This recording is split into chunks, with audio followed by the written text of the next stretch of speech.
Hello, my name is Laura Lee, and this is the second part of a three-part video tutorial that focuses on confidentiality. I'll let you view the slides and then I will pause before I go over the information.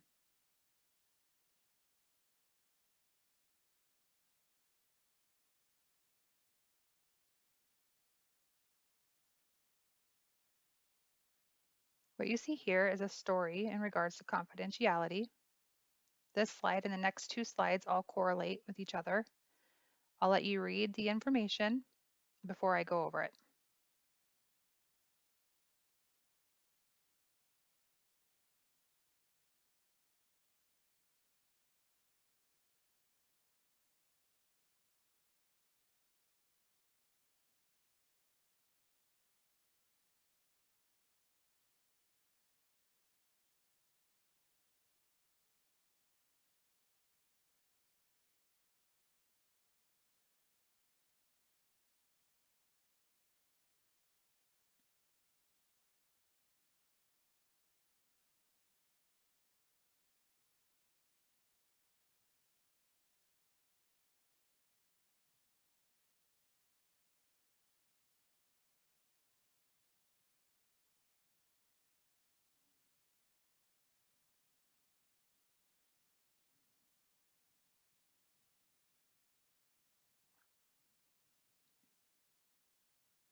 All right, let's talk about what did Mary do wrong.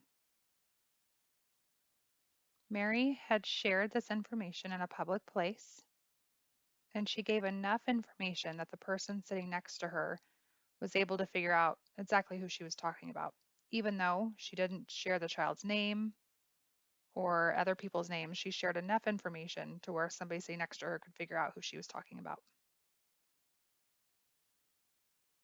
And Sue was upset because Mary did not ask Sue's permission or get her consent to share that information with another person. And it would be better to do that in a private place versus a public place. Sue wants for her son to start school and for those around him to view him as who he is as a person, and not from the information that they received from rumors or gossip. What could Mary have done instead? She could have asked for the consent from Sue first.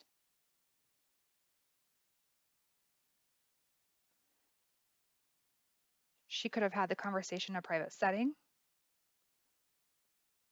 and she could have contacted the school nurse to look up different services that are available online.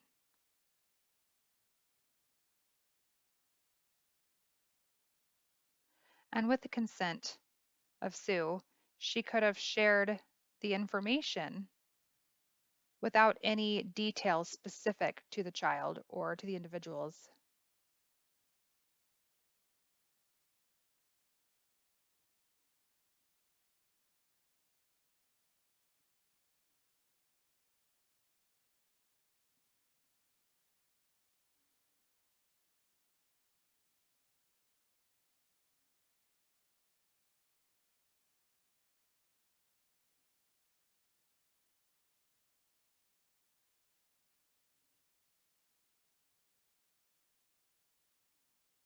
As a support peers, you will get information from your peers,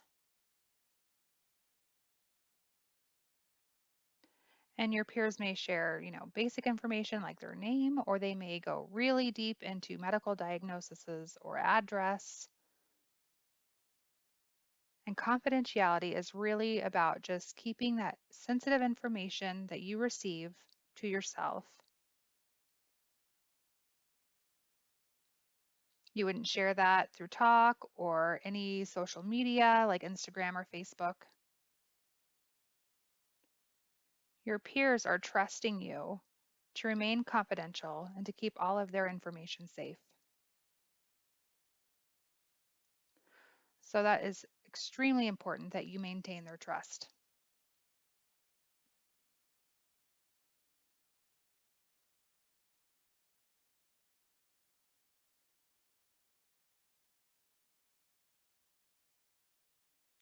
Confidential information is included in the slide below.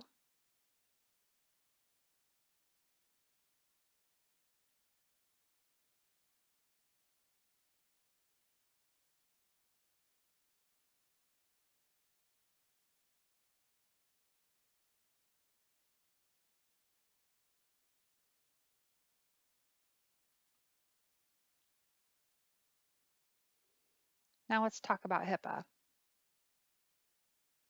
That'd be health, insurance, portability, and accountability.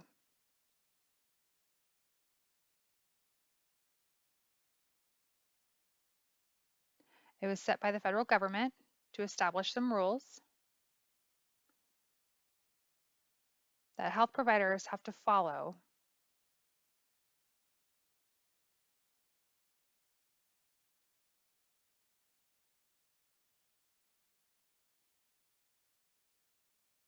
We're volunteers and not medical providers.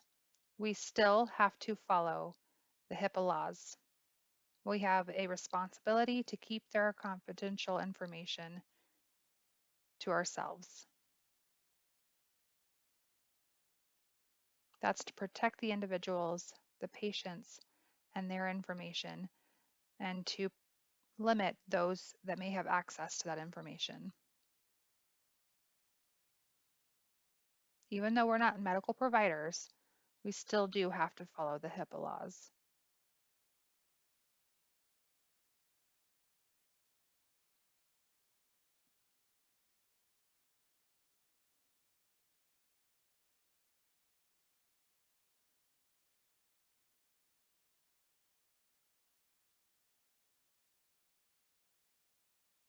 It's important that you avoid sharing any confidential information in a private or in a public place. Again, you wouldn't share that on social media, and keep any gossip to yourself. Your peers could file a complaint against you if they knew that you didn't keep their confidential information to yourself. You, as supporting peers,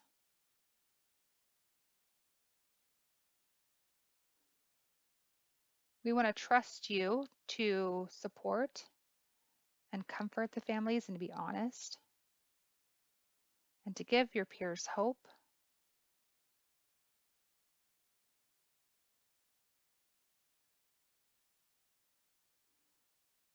And that they know that they can feel safe in this program. And we do so by protecting their information.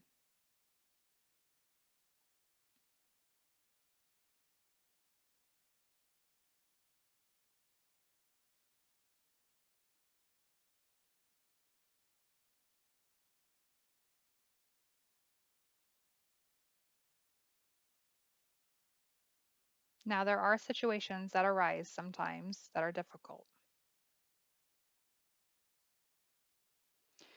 For example, if you suspect neglect or abuse, legal action, suicide, it's important that you make note of those events that come up and keep your personal decision making aside. If there is a suspicion of anything that needs to be shared, you would notify me. I recommend you don't go there in person and get involved in their personal situations. You would not want to put yourself in harm's way.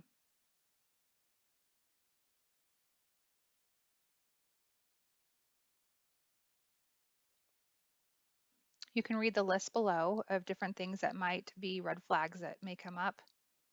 And again, if you see one of those red flags, you would reach out and contact me.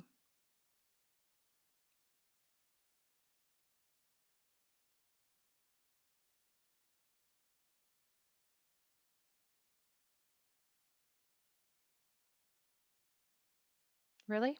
The bottom line? is that you would avoid social media, you would keep all information confidential, your peers are trusting you, and we want them to feel like this program is a safe place where they can feel supported.